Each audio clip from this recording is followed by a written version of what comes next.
undisturbed, to go on vacations as long as you can afford, free from worry about the home you've left behind.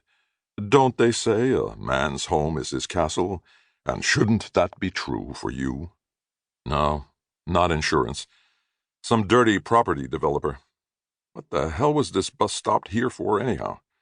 It belonged to the city of Los Angeles, okay, right color, name painted on the side, but in place of a destination board it just had a stock sign on hire, and he couldn't see details of its occupants through its grimy windows. But that was hardly surprising, since his own windshield was grimy too. He had been going to hit the horn. Instead, he hit the wash and wipe stud, and a moment later was glad of the choice he'd made.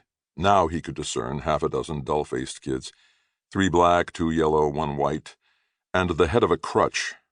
Oh. The speech from the radio continued. What we've done for you is build that castle.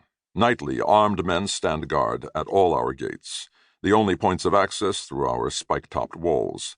Stronghold estates employ the best trained staff.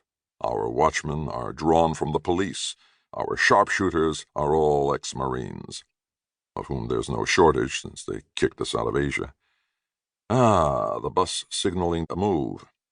Easing forward past its tail, and noting from the corner of his eye a placard in its rear window which identified the hiring organization as Earth Community Chest, Inc., he flashed his lights at the car next behind, asking permission to cut in front. It was granted. He accelerated, and an instant later had to jam the brakes on again. A cripple was crossing the entrance to the lot, an Asiatic boy in his early teens, most likely Vietnamese. One leg shrunk and doubled up under the hip, his arms widespread to help him keep his balance on a sort of open aluminum cage with numerous straps. Harold, thank God, isn't that bad. All the armed gate guards black, a prickling of sweat at the idea he might have run the boy down under the muzzles of their guns. Yellow means honorary black. It is sweet to have companions in adversity. And thinking of companions, oh, shut up. There's never any need to fear for your children, mused the radio. Daily armored buses collect them at your door, take them to the school of your choice. Never for a second are they out of sight of responsible, affectionate adults.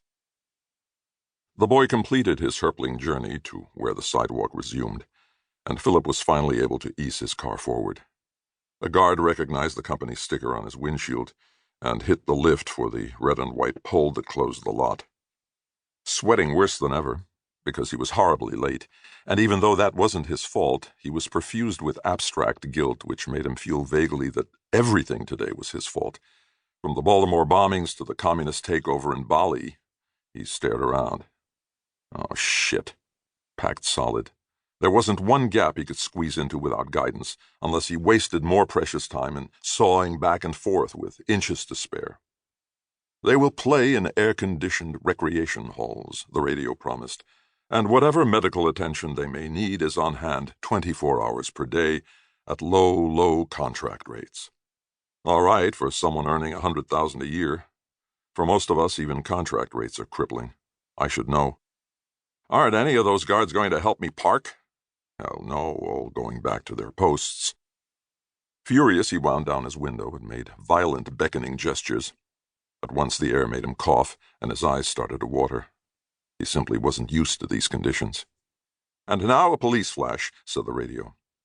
Maskless, his expression revealing a trace of, what, surprise, contempt? Something, anyway, which was a comment on this Charlie who couldn't even breathe straight air without choking. The nearest guard moved toward him, sighing. Rumors that the sun is out at Santa Ynez are without foundation, the radio said. I'll repeat that. And did, barely audible against the drone of an aircraft invisible over cloud. Philip piled out, clawing a $5 bill from his pocket. Take care of this thing for me, will you? I'm Mason, Denver area manager. I'm late for a conference with Mr. Chalmers.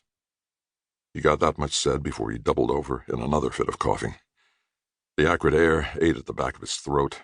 He could imagine the tissues becoming horny, dense, impermeable. If this job's likely to involve me in frequent trips to L.A., I'm going to have to buy a filter mask. And the hell with looking sissy. Saw on the way here it isn't only girls who wear them anymore. The radio mumbled on about extreme congestion affecting all roads north.